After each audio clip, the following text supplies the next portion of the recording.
I have a very generous man on the phone with me right now, Ron Suchu. Every year for the past 6 or so years we've been doing this together, Ron?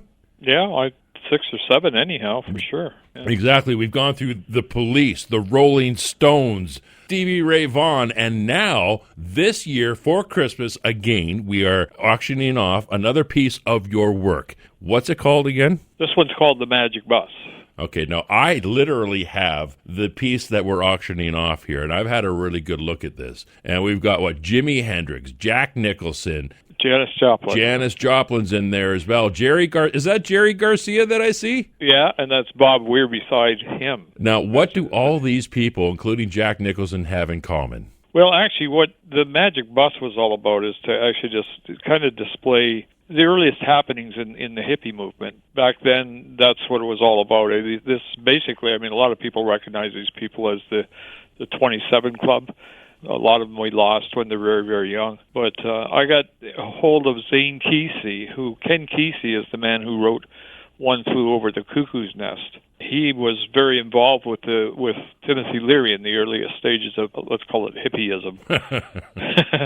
And he actually took this bus all the way across from San Francisco to New York and all the way back, and they had a radio station on board. It became a very, very famous thing happening to spearhead the hippie movement. A lot of people don't know that here, but on the American side, that bus is actually going into the Smithsonian Institute now. But so they're sitting around the fire. They were on the bus, and that was when LSD, believe it or not, was still legal. So they would hit town to town, every major town. They would have the electric Kool-Aid acid test, which was just a party where you paid $1 and you got a little Dixie cup full of Kool-Aid that kept you going for a couple of days.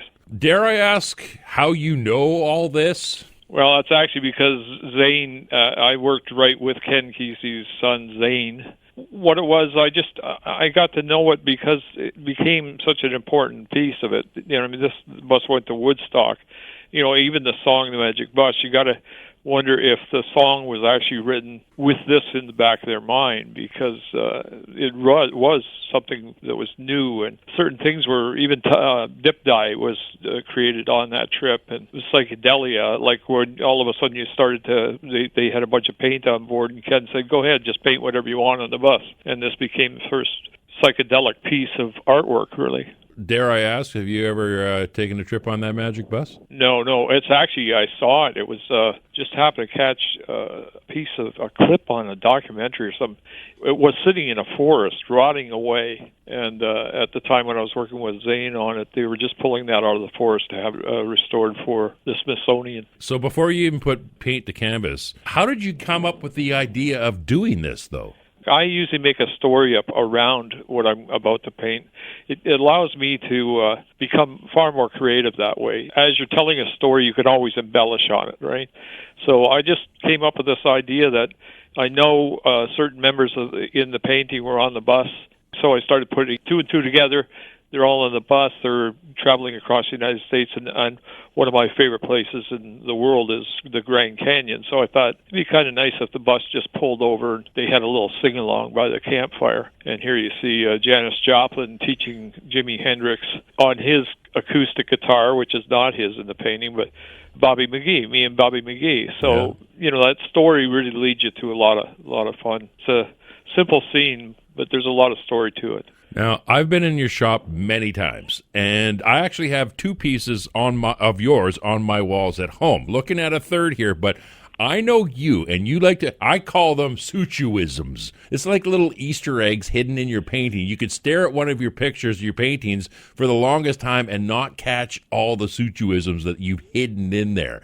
Do you have any hidden in Magic Bus? They're wrapped into the story. I think this one is a little bit different in that respect. That other than there's a term that was created back then. It was called on the bus. If you were gay, you were on the bus. If you were sold that part of society out, you were off the bus. Or if you were a hippie, you were on the bus. If you were for the man and capitalism, you were off the bus.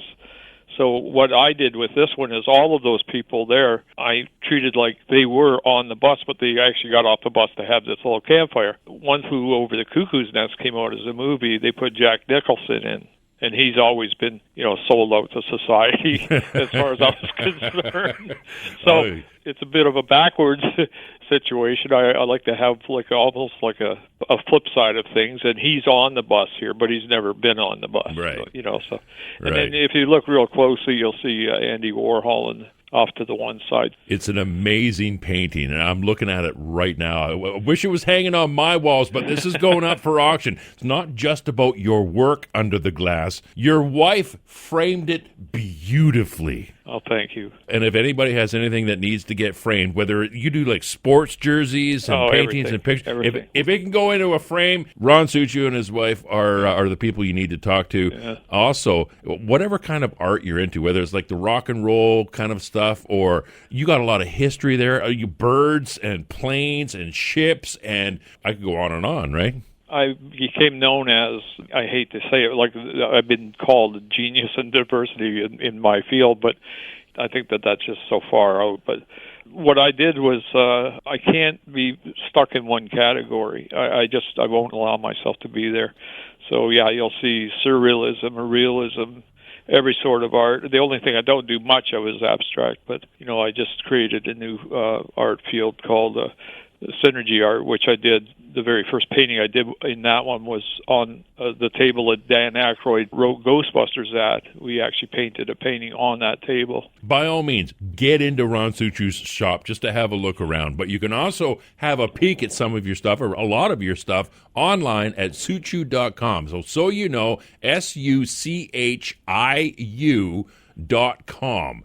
And rumor has it, you've got a book coming out. So painting isn't enough for you. You got to put out a book now too. Well, that's been this has been the biggest project of my life. Is I'm putting out a 350-page, a large coffee table book. It's taken me almost 7 years to put this project together, and it's right now gone in for production. So that one is kind of unique because we have even some private collection or premiere edition that I put an extra piece of paper in the book, and I will actually do a piece of art in that book for people. One of a kind artwork. One of a kind, yeah. And it's a first edition. We're only going to do one run of hard copy, beautifully done. I'm very proud of this project. So if somebody wants to make sure that they are going to get their hands on one of these and then also get a one-of-a-kind piece of artwork from you with this book, they got to call you to do this, right? Yeah, right at the moment they have to call in. I do have a sample look to the book and that for people to look at, but if they want to get one booked in advance, they can do that now. What's the phone number people can reach you at with this? It's 519-776-5767.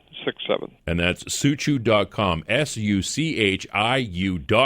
Go and have a look around. I don't care what kind of artwork you're into. Ron has painted it. And not only that, but a lot of the stuff that you have, like the two pieces on my wall, one's autographed by Dan Aykroyd. You do a lot of work with him. You've worked with George Lucas. I've got one of your pieces with his signature on my walls. You've worked with a lot of really famous people that helped you put together some of your pieces. Oh, yeah. And actually, I've been so proud of that. I've, two prime ministers know my work, and Queen Elizabeth had my work, and the Vatican. The diversity has done that for me. There's been some real blessings because, my art does vary, and especially even with Queen Elizabeth, it was the very first gift that she received from the Governor General of Canada in 7 years. She had to have a Suciu piece of art. What was it? Which one? It was the Man of War race because she actually had 16 horses that were in the bloodline of Man of War. Wow. Well, Ron, again, you put me into the Christmas spirit with your generosity. Thank you again for your donation of this beautifully framed piece. Magic Bus is going on the auction block. Highest one gets it. And trust me, you'll put it in a place and you'll find yourself standing there for like 45 minutes or an hour and still not finding all the little Suciuisms that Ron has hidden in there. Good stuff. I'm glad you're doing what you're doing for the kids, especially with the toys. Easy, Skippy.